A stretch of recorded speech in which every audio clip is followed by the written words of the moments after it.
Hi, everyone. Welcome to today's show of the Wellness Crusaders. I am here with my dear friend, Al Richards, and it's such a treat to have him on our show. Al is the founder of the Other Side of Addiction podcast, and he's also the founder of the Healing Utah Success Summit, as well as the Addiction Resilience Collective. Al is a crisis and international, what is it, Al? International crisis and Crisis and recovery coach. Yeah. and it's like such a joy to have Al here with us. Al and I have done a lot of projects together. We're working on the Healing Utah Success Summit project. And yeah, Al and I met through a post on Facebook.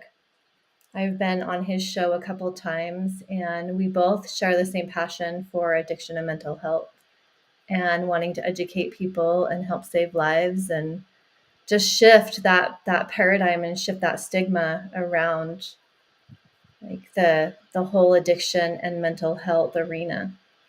So Al is a huge important person in the community. Most people know who Al Richards is. So, but I want Al to tell us who he is, what brought him here, how his life began on this journey, and yeah, all the fun things. Well, thank you, Jess. I definitely appreciate it. Thank you so much for asking me to be a guest on your amazing show. And my gosh, as you know, both of us went up to Park City and spoke at the Wellness Alliance. And I remember letting the people in the audience know that I really didn't choose this path that I'm on. God chose it for me. And I would have never thought that I'd be doing what I'm doing right now. And it all started of me losing my job of 24 years back in 2009, July of 2009, due to a dirty UA. And it's crazy. I worked for a company for 24 years, worked my way up in management, had 43 employees underneath me, and traveled. Spent 3 years in Bowling Green, Kentucky, and had it made. I was a good employee, and came back to Salt Lake, had a lot of responsibility piled up on me. Went to a party and was offered some cocaine, and I hadn't done cocaine in such a long time. I'm like, hell yeah, I'm in. And I remember that night when I did that, for the first time in a long time, I completely forgot about work. I wasn't stressed out about what was coming up on Monday, and I was able to chill. Long story short, I ended up meeting the guy who I did it with and got his information, and of course called him up and asked where I could get it, and he says it was from, I can get it. So actually it was the dealer that got me started, which that's what a good dealer does. And before I knew it, I was doing it every Friday and Saturday night, not during the week, not ever during the week. I focused on my job, but every Friday and Saturday night it was cocaine and alcohol, and I did that for 8 years. And in July of 2009, a month and a half after I got married, I got asked to do a drug test, and I hadn't been drug tested in 15 years.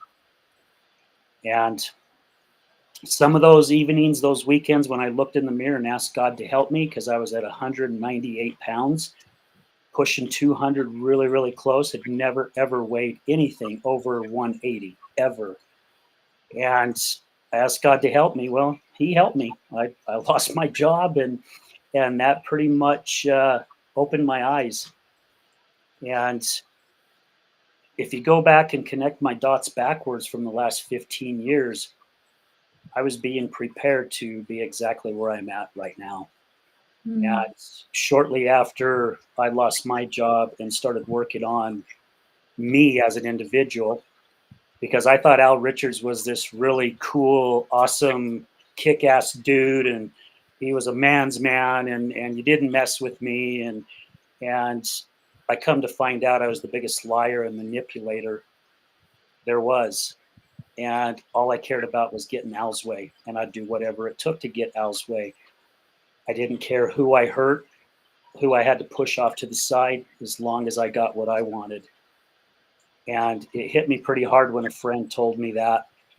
And I actually said BS to it when he first told me. And after doing some soul searching, I realized he was completely right. And that's when I decided it was time to be a different individual and be a different person. And as I started working on me, uh, who is now my ex-wife, she started falling into alcoholism. And then in 2010, we lost our house, and that's pretty much when she went totally downhill, and I was still going uphill. And it was a slow process for actually both of us. You just don't wake up each one day and say I'm going to be an addict, no matter what the addiction is. And anyway, yeah, I stood by her for umpteen years, a lot of years, and went through a lot of hell. Both of us did. I'm not just going to say it was me. Both of us went through it. And I don't know, gosh, in 2019, I got this idea about doing a podcast. And well, not the 2019, I didn't start the podcast. It was actually I decided to start speaking about it. I started opening up about what was happening with my wife and with my relationship. And I had a friend say, well, why aren't you talking about it? And I said, well, who wants to hear my sob story? I don't want to tell anybody my sob story. And he goes, Al, there's people out there that are suffering and going through exactly what you're going through. You need to open up. And so I did. And lo and behold, I started getting a lot of people coming up to me going, my gosh, this is a great story. And then, of course, 2020 hit. We know what happened in March of that. All my speaking engagements, I had 3 others lined up, came to a complete stop. And something kept thumping me in the head, which reminded me of my dad. It's that thumping in the head going, get your act together. And something was telling me I needed to do something. And I couldn't figure out what the heck it was. And next thing I knew, the podcast idea came up. And 2022, it was March of 2022. Ended up doing 6 shows, recorded them. And then in April of 2022, we launched AR, The Other Side of Addiction. And here we are 3.5 years in and 2 shows away from 300 episodes. And life has just been taking me on one hell of a journey since. Wow. Two shows away from 300 episodes. Yeah, matter of fact, Friday, tomorrow, I will be doing my 299th show. Oh my gosh. Yeah, Who knew? it's pretty cool. That is very cool. What a crazy journey. That's such a crazy, hard, trialing, traumatic journey that takes a lot of strength to be able to get to where you are now. Like Yeah. Oh, go ahead. You had something else? No, I was gonna say, like, losing your home is a huge thing, and having a wife, a companion who's an addict too. When you had left your addiction, you had stopped your habits, and then now you have a companion who is a full-blown alcoholic. And you continue to work on you, which is huge. A lot of people don't do that when their companion is struggling with a substance abuse disorder. Like and I know that there were times where you were running to her side and rushing to her rescue and trying to pull her out, and there were times that it was overcoming you, but still you continued on that path of like focus and taking care of Al along the way as well. Yeah. And I fell back into it a little bit as well, which I don't share a lot. However, I'm willing to share it. It's crazy how we think when we're around that addiction.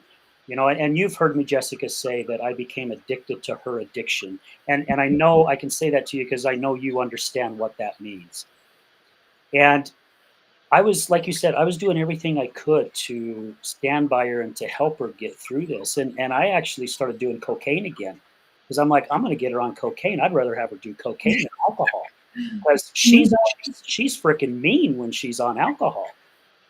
And I didn't want that meanness around me. And it's crazy. And then next thing I know, here I am starting to get back into that stuff again. And I'm like, okay, wait a minute. Holy cow. I just came from this. I've worked my butt off to get away from it. What am I doing to go back into that direction? It's crazy. It's stupid. I lost a career of 24 years because of it. And I ended up having to pull myself back out. And it just takes you down such a bad road that you're willing to do whatever it will take to help that person that you care about. And it wasn't healthy. It definitely wasn't healthy. And as hard as it was, even working on myself, 2019, June of 2019, I was on my way home from a networking group, and again, this is how crazy we think. I'm like, I know what will get her to stop. I'll take my life. That'll get her to stop. I know it will. And so I had made my mind up that I was going to go home that day and get my pistol and go up in the mountains and take my life because I love being in the mountains. I figured that's a perfect place for it. And here I am thinking about taking my life because of my spouse's addiction, because I couldn't handle coming home to the BS that I was coming home to every Mm-hmm. freaking day. My emotions were all over the place. One minute I'm okay, the next minute I'm crying for no reason. The next minute I'm punching walls, I'm kicking stuff, I'm throwing stuff. I mean, I was so sporadic with my emotions, and it's just because of everything that was building around me. Plus, I'm doing everything I can to mold a new Al Richards, and it was such a struggle. I mean, it literally felt like a tug of war the majority of the time. Mm-hmm. Wow. Wow. You were going to take your life because of her addiction, because you thought that would wake her up. Like that mentality. I can't even imagine like sitting in that place and feeling that darkness and thinking that that would have been a solution to it. And I think the reason you were thinking that was a solution was because you tried so many things already. And this Correct. last thing that you knew, you're like, well, I haven't tried that one yet. Yeah. And I believe I was being watched over that day as well. On the way home, I got a phone call. Still to this day, I cannot remember who called me, and I know I knew the person on the other end of the line. And I had this conversation with him, and when I hung up, the screenshot on my phone was of my two daughters and three grandkids, and I just broke down and started bawling. I was crying so hard I couldn't even see the road. I had to pull over off on the shoulder and just sit there with just tears just pouring down off my face, going, this is effing stupid. This is crazy. What am I thinking? I'm thinking about taking time that my daughters, my grandkids, my family have with me because of something that's happening in my home life. I don't know how much time God has for me here, but why do I need to cut it short? Why? It's not my job to do that. And luckily, I had a friend who is retired now, but she worked for the West Jordan Police. She started the peer support program for our first responders, and I had her in my phone, and I gave her a call, and I remember saying, "Holly," I says, "Holly, I need help." She's like, "Al, what's going on?" And I told her what was going on, and she got me going in the right direction, and thank goodness she was there, because really I had no one else to call at that time, because I didn't really share anything with anybody on what was happening in my life. Mm-hmm. Mm-hmm. Yeah, because we keep things like that a secret, right? Because there's a lot of shame and there's a lot of guilt.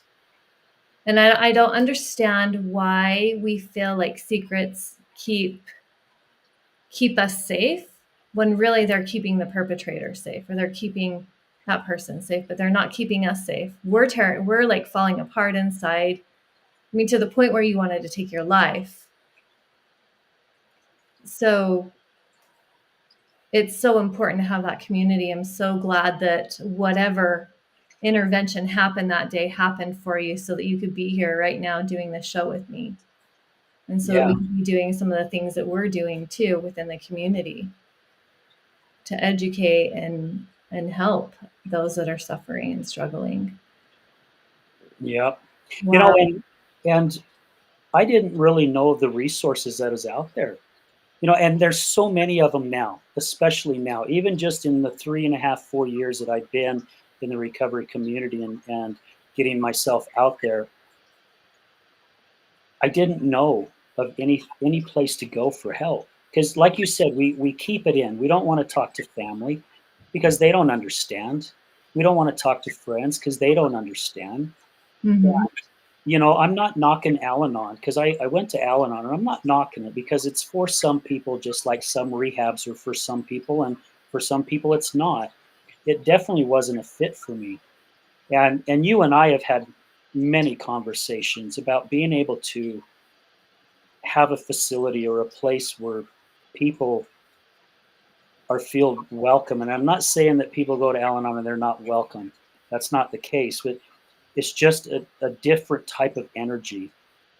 Because when I walked out of that last Al-Anon meeting, I was so upset.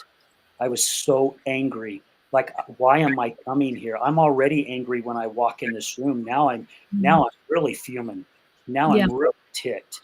And that's not what I'm looking for. I'm looking for someone to hold my hand basically and say, what can we do to help you? What do you need? You know, what direction do you need to go? Right.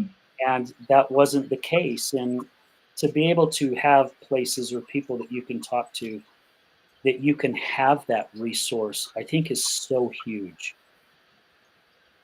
Yeah. So, what are some of the resources? Because I had the same experience with Al Anon. I felt like it was dark, I felt like it was heavy. I would leave there depleted, just feeling exhausted because everybody was just going there to complain and complain and complain about their situation. There was never any solutions, there was not any lightness to it. It just felt so dark and victimizing to me. Ooh. So, what are some of the resources? You know, there was a group online that someone told me about, and I apologize, I do not remember the name because it's been so long since I got on it. But there was this app, and I think it was called Cure, if I'm not mistaken. And it's people from all around the world. And you could get on there, and it would be people from all around the world that was either in addiction, in recovery, or on the other side of the addiction, and they would all just get on there and chat and share. Mm, And you couldn't lose your temper, you couldn't put anybody down, you had to respect everyone what they were saying, you couldn't interrupt. And when I first got on it, I actually just sat there and listened. And it was crazy because the majority of the people I was listening to was in the UK. And it was crazy going, oh my hell, even people in the UK are going through the same thing people here in the US are going through. And you don't compute that, right? Because we think we're the only ones going through it when there's thousands of people, millions around the world that are suffering from the same thing you and I suffered from. mm-hmm. And it was really, really good. And I think I got on about 3 or 4 of the calls, and finally one day I just finally opened up and started speaking. And it was so healing for me to hear other people going, oh my gosh, yeah, the same thing happened to me, whether it was a female or a male, whether it was their spouse or whether it was their partner or whatever it may be. And they start telling you, oh my gosh, this is what helped me, right? And this is what I find therapeutic. And I'm like, oh my gosh, this is exactly what I'm looking for. Because, like you said, Al Anon was dark, and it was that same way for me. And I was looking for a light and somebody to lift me up and somebody to basically put their arm around me, even though it wasn't even right next to me, but I could Yeah. still feel Yeah. that mutual hug, Right. right? Right. And that's what actually really started opening things up. And I started finding about other groups around the valley, and it's crazy. And I feel bad because I cannot remember the names of them, and I think it's just because it was meant for me to be there for me right at that time. And it got me through so many rough spells, so many rough spells. And then, of course, um, one thing that always helped me back, even from back in my teenage years, is getting back into fitness. That always seemed to be my go-to because I could release whatever negative energy I had in my body. And I was still learning about that stuff. I mean, I had no clue about firing healthy neurons, and I knew a little bit about proper nutrition from my bodybuilding days, but just going and releasing a lot of this stuff, proper breathing, exhaling, tapping. Man, I was doing it all. If I saw it, I tried it because I was willing. I mean, if they told you you had to hang upside down from your feet for an hour, I would have freaking done it just to try to get some relief. And everything just led me to the next stage of my life and the journey to help me build the calluses basically that I have to help me get through what I've had to go through. Yeah. I love that you were willing to do anything, including hanging upside down. I also like what you said about building the calluses too, to get you to where you are. Yeah. Yeah, because you can't stop. I mean, you can. And that's a word our brains don't recognize, can't. That word can't. We we can stop if we want to, right? It's just put yourself in the addict's shoes. It's all about that choice. They can either choose to continue to go down a healthier path or they can choose to continue to go down the unhealthy path. And it's the same for us. We can choose to do whatever it takes to get us in the direction or get us in a position that we want to be in, or we can continue to live. I just like to call it the cesspool. Just stay in that damn cesspool with them Yeah. because it doesn't matter what we do, we're going to get the same results. Nothing is going to change unless they decide to climb out. Exactly. Exactly. And we've had to make those horrible, hard decisions to leave that cesspool because they won't come and they won't join the beautiful, vibrant, amazing lake with us on top with the trees around it, sitting on the paddleboard, enjoying Yeah, life, just relaxing. Nope, they'd rather be where all the mosquitoes are and the stench and yeah. the You know, parasites. and we hear all the time those that are in long-term recovery, and geez, in all the people that I've interviewed, every one of them who has battled an addiction, no matter what the addiction was, not all of them have been drug and alcohol, said, I could have not have ever done it alone, ever. Now, all of them have a higher power. Some call it God, some don't. It's okay. It's whatever works for them. However, every one of them says that they could not do it alone. And it's the same with those on the other side. We cannot do it alone. We have to have a support group. And the best people, my version of it, are those who have walked that same path. Because that's one of the reasons too why we don't share with family and friends, right? Because we know they don't understand. Because just like we did with our person that we care about, wanting them to stop, it's like, just fricking stop. Why can you not just stop? Oh, it's easy. All you have to do is this. All you have to do is this. Well, guess what? It doesn't work. Mm-mm. And it's the same with us when we have someone trying to tell us that same thing. It doesn't work. However, I can come to you, Jess, because you've lived it.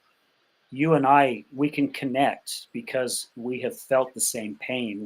We have traveled down almost the same path. It might not be identical, but it's pretty close to the same. Yeah. And that's where that support comes from. Yeah. Yeah. It's yeah, because I'm not going to run to somebody who doesn't understand, somebody who's still picking up the bottle every day and try to talk to them and explain to them what's going on in my life because they they are just on a different mindset than me. And it what you said about it being just stop, like can't you just stop? Like it didn't matter how much I loved Charles into it. There was no way that he was going to stop because he couldn't stop. And it wasn't that he didn't love us. And it's just like your wife did, she loved you, but there's biochemically things going on inside of their brain, rewiring patterns that happened, depletion of the neurotransmitters. We know now, I mean, I've educated you a lot with what I know. And so we both know now that it's not just the willpower, that there's something deeper that's going on with them. And it's not just about willpower and strength. That until they are ready to say, okay, I need help, and then start on that journey and start getting that proper help, then they can start working on the neurochemistry of the brain. They can start changing the habits. They can start new brain firing patterns. They can start rebuilding the brain health. And both of us have been trained that you have to heal the brain first. Like there's the brain first approach. And that's part of what this your new crisis and addiction coaching training is, right? Why don't you tell us about that? I would love to hear more about what that's all about. Yeah, again, it's crazy. It's crazy where life takes you when God puts you on a certain path, and it's crazy who He puts in front of you to help you build your life. And I've been asked before, why don't you get into coaching? Why don't you get into addiction coaching? I've actually checked on, being a certified peer support specialist, and just it was hard for me to take off a week's worth of work because I needed the pay to stay afloat. I couldn't lose a week's worth of pay. And then one day I have these guests out of Canada, and they reach out, their assistant reach out, and they says, hey, we saw your show, and Dave and Susan are interested to be guests on there. If you're willing to have them, here's their website, check them out. And I started reading about them on their website, and it's Emergo Academy. And I'm going, my gosh, I've never heard of a place like this. The brain first approach. Oh my gosh, this is something I used to tell my ex-wife's public defender. When he's like, they're getting ready to throw her in jail for a long time. What do you suggest? I'm like, find someone that can get inside this woman's head, because I'm not able to do it, because it's not the alcohol. There's something she's suffering from with inside. She's just using this to numb herself because she doesn't want to feel it anymore. So I kind of had that concept without even really knowing what I know about it now. And when the training was offered to me, that one just hit, and you're in tune with your body and your feelings and certain things. And man, when that was offered to me, it's almost like I got that tingle in my toes. It's like, my gosh, this is it. This is it. And that's what got me started on it. They reached out to me. We had, I don't know how many phone conversations and Zoom calls going over a lot of this stuff. And I'm like, this is what I want to do, because I refused all the other ones. It just didn't feel right. But the brain first approach, where you sit down with a client and you really don't talk about their addiction. You really don't, because you want to find out where the pain's coming from. It's we many of us have gotten slivers, and you get a sliver, and if you don't dig that sliver out really quick, it starts festering. It can hurt. It's very, very tender, and it's almost like the sliver goes deeper, and all this infection starts coming up. When you do the brain first approach, you're basically got that needle and you're digging down deep. You're digging underneath the level of the iceberg that you cannot see, that's underwater. Because you can see everything on top, but the majority of icebergs underneath is larger than what's on top. That's where you need to go. You need to go below the surface, just like digging out that doggone sliver. And as you start digging at it and you start getting down in there and you start realizing all these different things that these people are keeping under the surface, these individuals, it's crazy, because you don't do anything. They actually start bringing it to the surface themselves.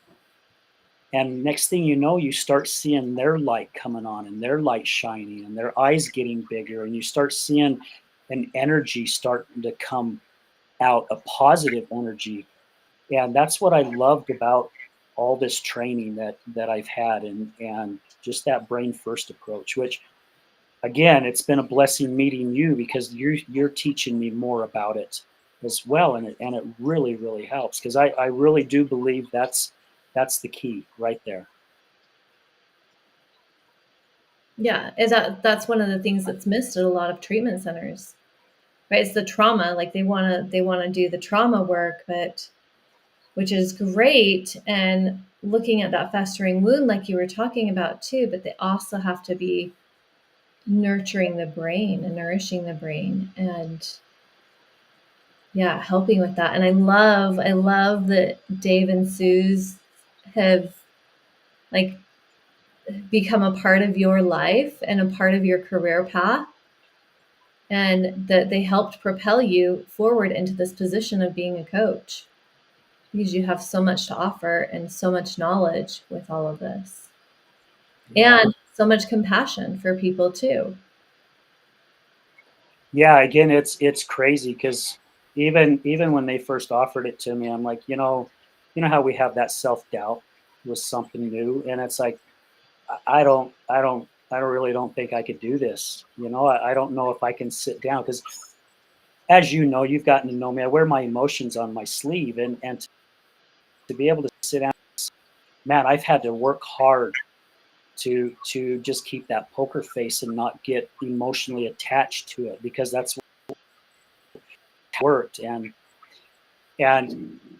Dave and Suze both said this to me that really helped me. And they said, Al, you're already doing it. I'm like, what do you mean I'm already doing it? No, I'm not. And they're like, go back and watch your shows. You're already doing it, buddy. And I'm like, oh my gosh, I didn't put the two to two together. And in a way, I have been, right? Again, God puts us on certain paths and He's grooming us when we don't even realize we're being groomed.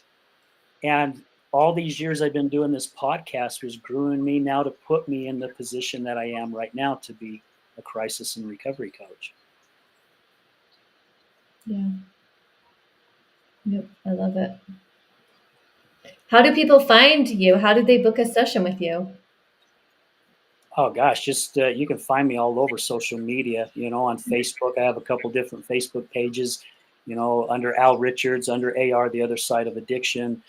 I'm on Instagram and TikTok, but I don't really do a lot on either one of those. I just post different things. You can always email me at that's MR at gmail.com.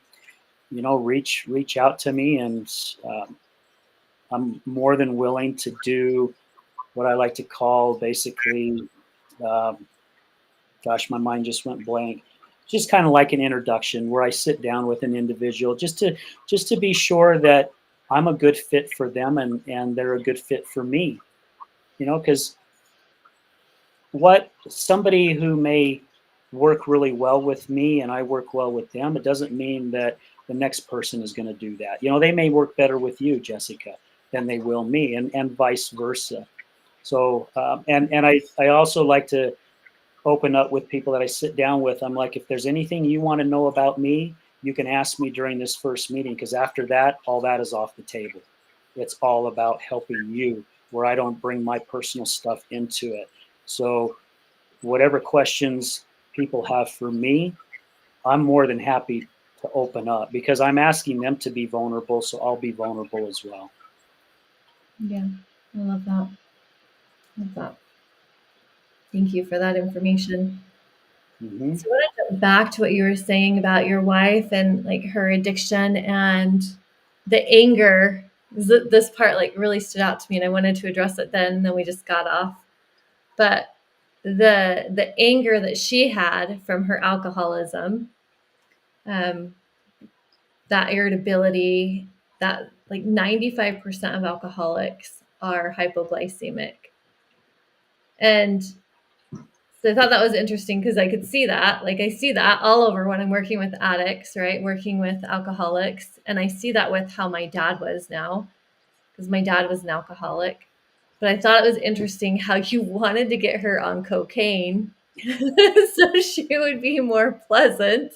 But even that would have cured that because she had the hypoglycemia going on.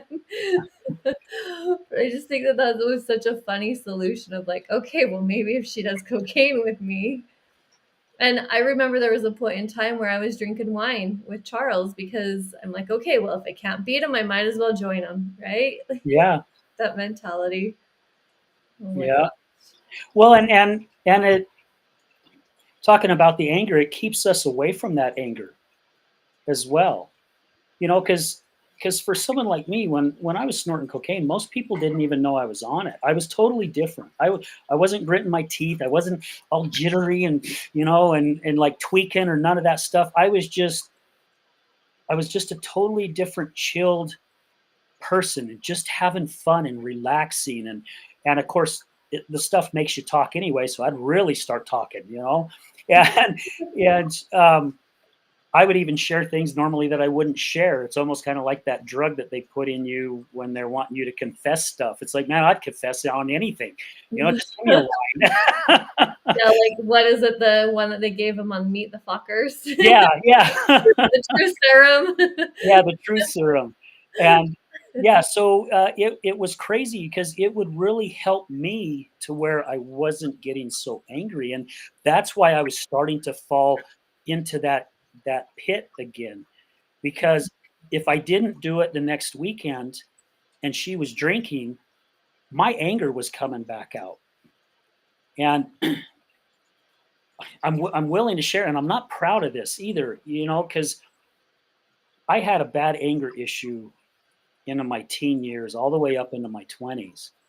And I was in the emergency center a lot because I was either putting my fist through a door 20 times and I'd have to go get the splinters taken out, or I'd have to go make sure my wrist wasn't broken because I'd punch walls and I'd kick things. And my fuse was very, very, very short.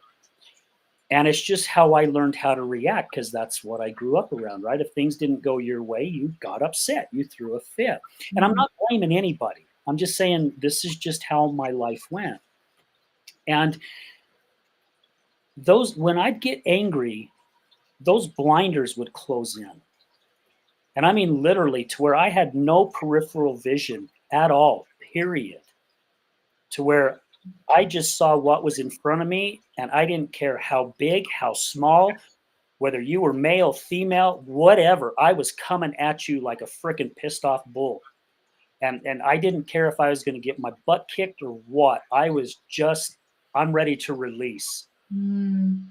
And when I went through 6 months of therapy to learn how to control that temper, I was tested along the way throughout my years. Now, here I am in my 50s, and I'm being tested to the T.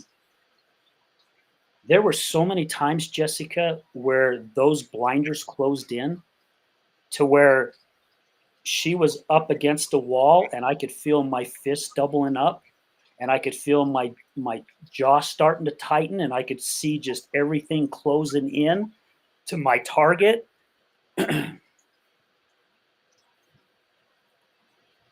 That scared the living shit out of me because I knew what I was capable of. And if I would have followed through with any of it, that would have destroyed me. That would have destroyed me because I have never laid a hand on a woman never in that way to where I just wanted to put my fist through the back of her skull. That's how angry I was getting.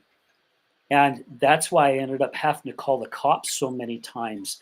And it was one, to get her the hell away from me, two, to save me from doing something completely stupid.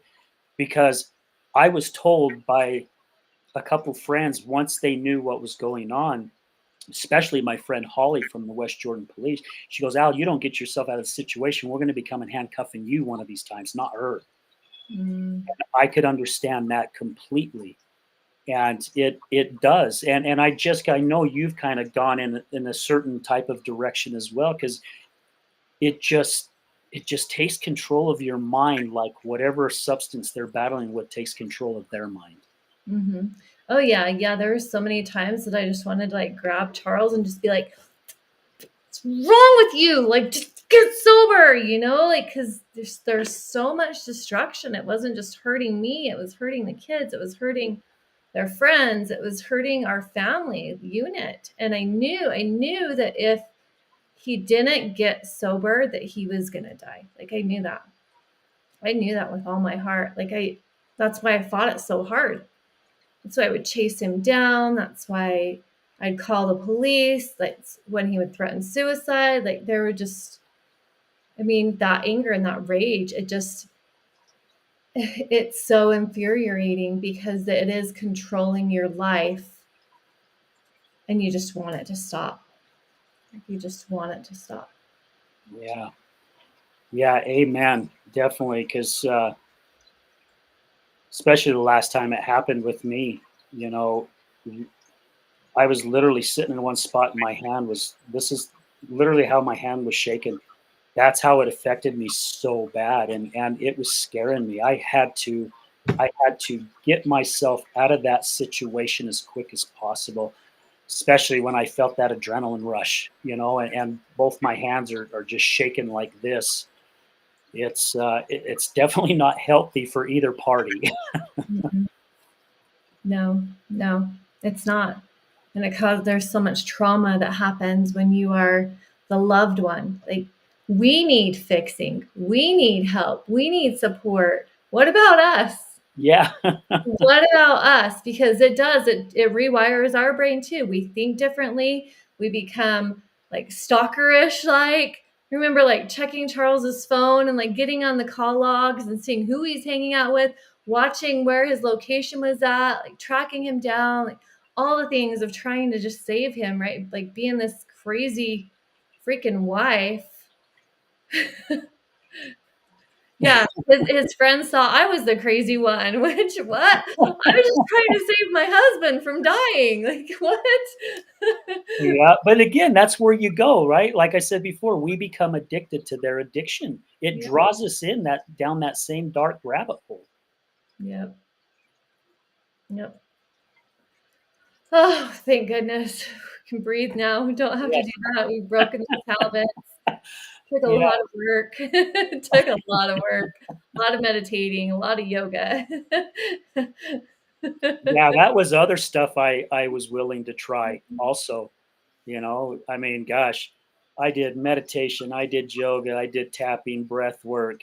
I was doing whatever I frickin' could to ground myself and to get myself back to where I could feel like me again. Because all these years since 2009, I have worked my ass off to become a totally different individual, somebody that I'm proud of being.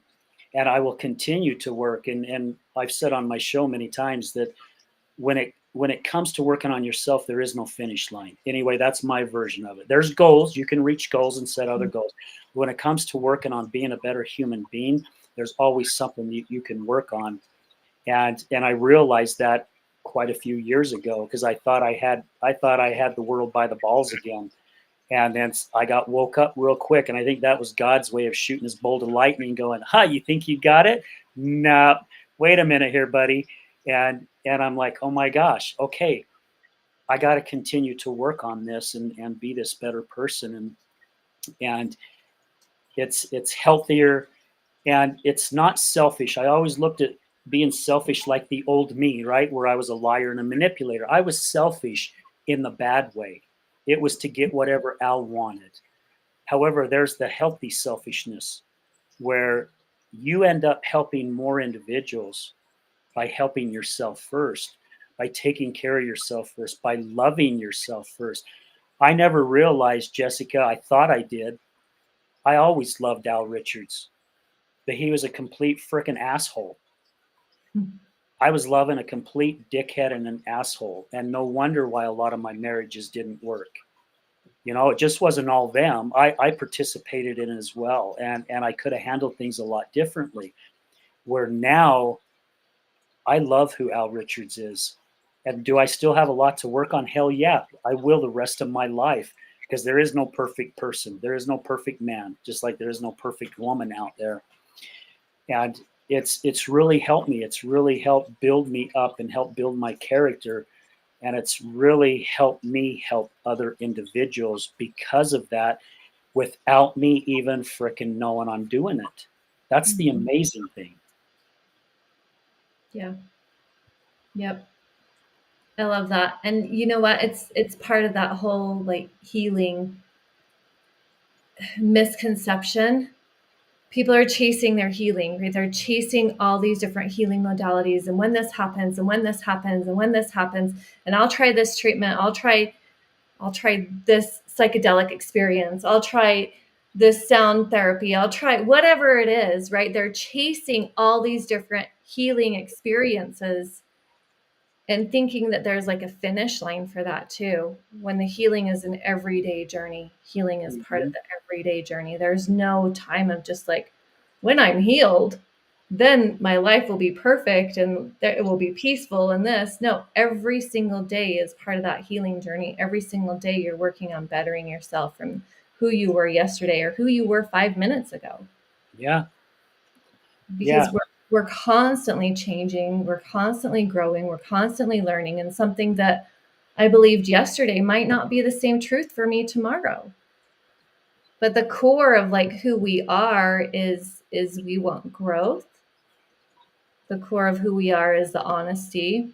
The core of who we are is like always doing our best, right? The core of who we are is just like striving to be better Yeah. and having that compassion, and not just having the compassion for others, but having that compassion for ourselves. And that's where that selfishness needs to come in. And we do have to care for ourselves. We do have to have that compassion and that self-love and that care for ourselves first before we can give it to others.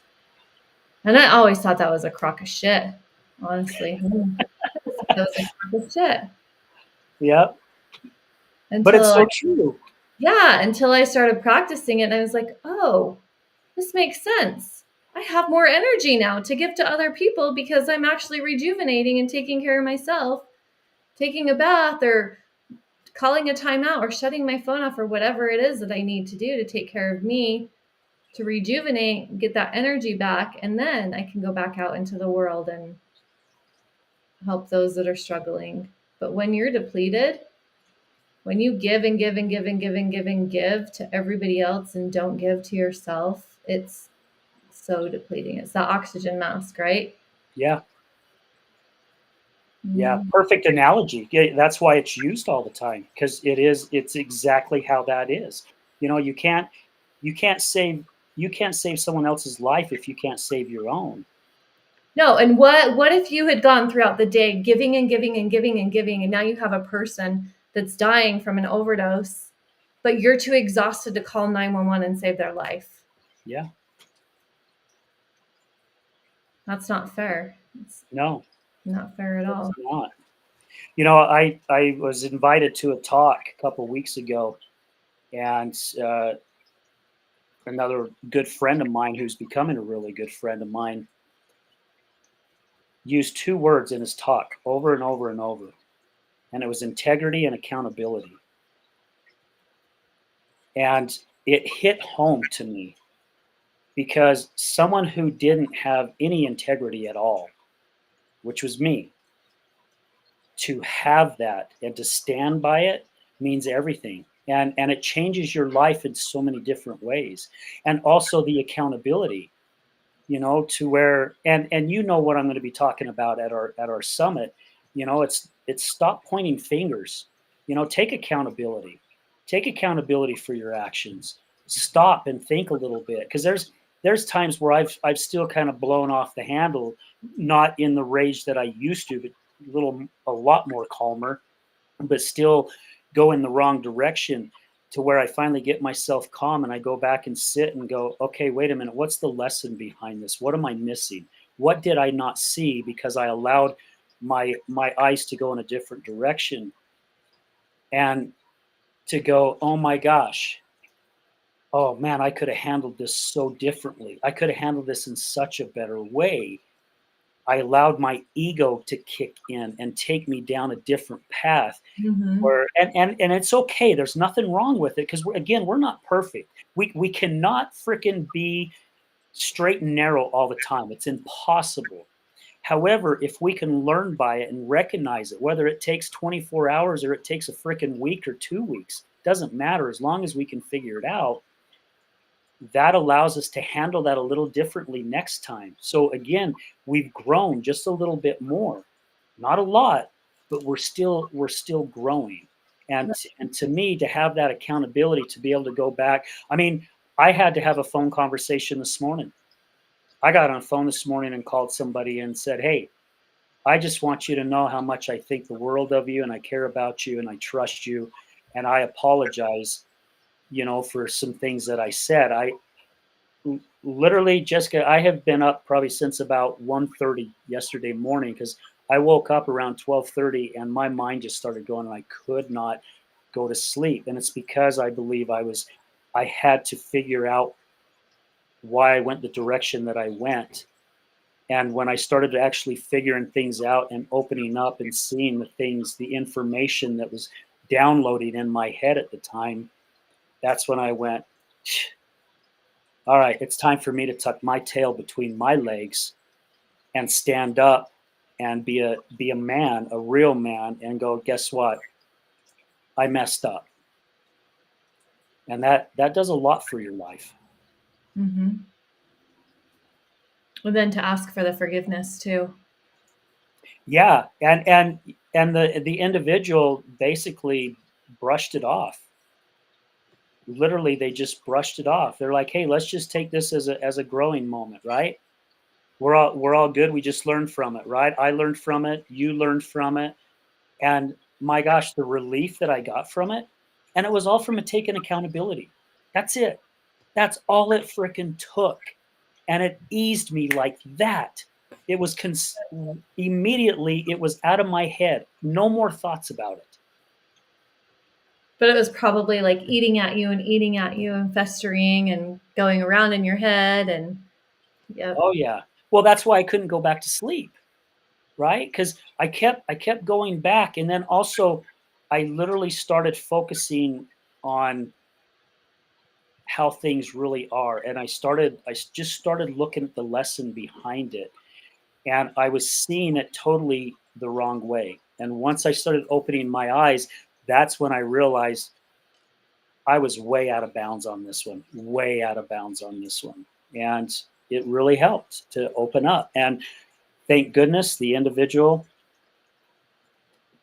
just, he accepted it, because that's what he needs to do with his life as well, right? He needs to take accountability.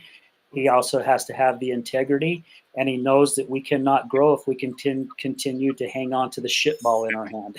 Exactly. Yeah. Exactly. Wow, that's a powerful story. So we've got a few minutes left. I wanted to talk about the Healing Utah Success Summit. Okay. Play a little video. So should we play the video first and then you talk about it, or do you want to talk about it and then we share the little video? No, let's share the video. Okay. Leighton, can you share the video? And we are back, the Healing Utah Success Summit, where we come together as a tribe of individuals who have each navigated our own unique struggles with addiction. Despite our diverse backgrounds and experiences, we are united by a common mission to share our collective wisdom, proven methods to help you overcome the challenges you and your loved ones may be facing when it comes to mental health. We stand before you as living proof that with the right knowledge and support system, anything is possible. We invite you to join us on this journey of healing and transformation, knowing that you are not alone. Together, we can conquer any obstacle and emerge stronger and more resilient than ever before. Nearly every person in this world knows someone struggling with a substance abuse disorder, has experienced addiction, or has a loved one struggling with mental health conditions. Addiction and suicide are destroying our community and our families. Take the first step towards a brighter tomorrow. Come join us, the Utah Healing Success Summit. Your breakthrough awaits, and we are here to guide you every step of the way. You are deserving of a life filled with love, unity, growth, and success. Please come and join us at the Healing Utah Success Summit, October 5th at the Miller Free Enterprise Building in Sandy, Utah, where some of the most inspirational, motivational, and educational speakers will be. Get your tickets now. Get your tickets now. Get your tickets now. Come and join us. Join us. Join us. Join us at the Healing Utah Success Summit. Join us at the Healing Utah Success Summit. With unity, we can.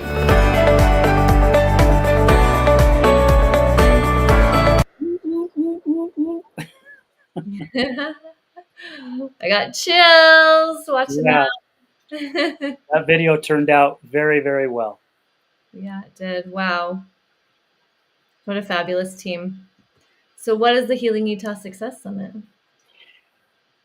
You know, just what it said. You know, it's an event that our team, our family feels is the best addiction event there is in the valley, in the community, addiction community. You know, it's crazy how it all got started. I'll share really, really quick is Malory, who was there at the end. She came all the way up from St. George to be a guest on my show. My show had only been going on for a couple months. And we became good friends. I adopted her as a daughter because she's the same age as my two daughters. And we became really good friends. And one day we started talking on the phone about, she had this idea about putting on an event that was to educate and motivate and inspire people in the recovery community as well as their families. And she asked if I thought it was a stupid idea. And I said, you got to be kidding me, Mal. And she's like, what? So it is stupid? And I'm like, no, I've been thinking the same thing. She said the same thing. You got to be kidding me. And anyway, we decided to move forward. And we did our very first one in August of 2022 in St. George at the Dixie Convention Center. Had around 75 people show up. We had great reviews. We held two in 2023, one in April and one in October. And more people showed up. It got bigger. And again, we had amazing reviews. And what was really cool is people started coming up going, what can I do to be a part of this? And our team just continues to build. And this year is going to be way, way different. We have actually reshaped it a little bit. We've added more speakers. We've cut our talks down a little bit. Instead of an hour, we're all speakers are going to do about 20 to 25 minutes. And we're touching bases on all types of things, right? Like the mental health and proper brain nutrition, suicide, addiction, victim mentality. And because all of it falls under the addiction umbrella, every single one of those.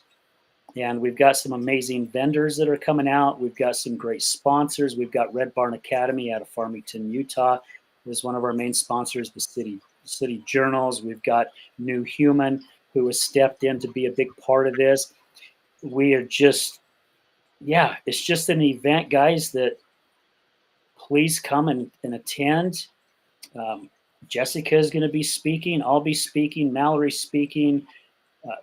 Andrew Hatch from down in St. George will be speaking. Cap Summerhays that's here in Salt Lake will be speaking. You're going to be motivated.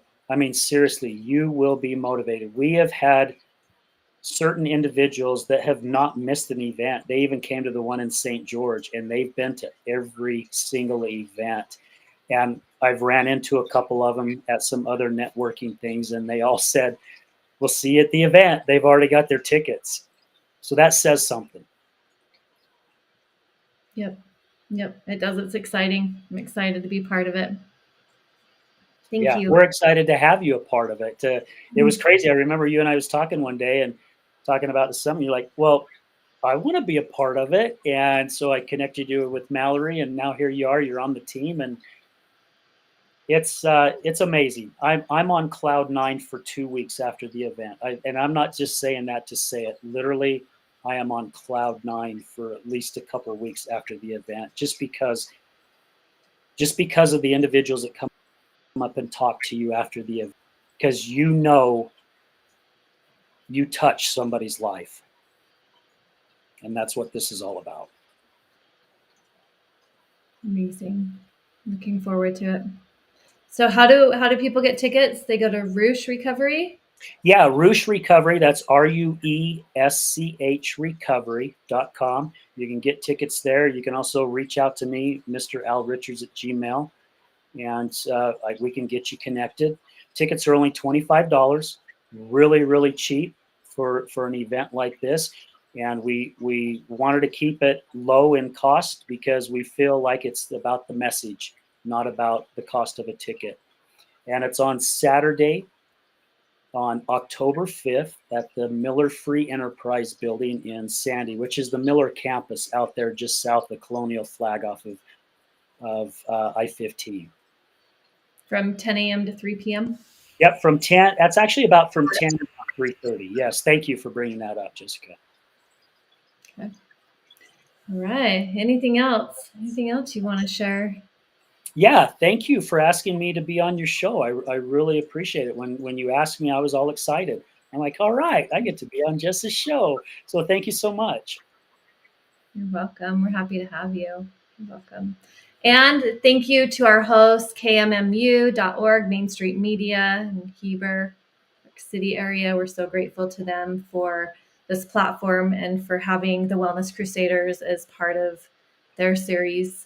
So grateful that we get to share and have guests like you on our show, Al. So thank you for all of the information you shared. Thank you for being one of our guests.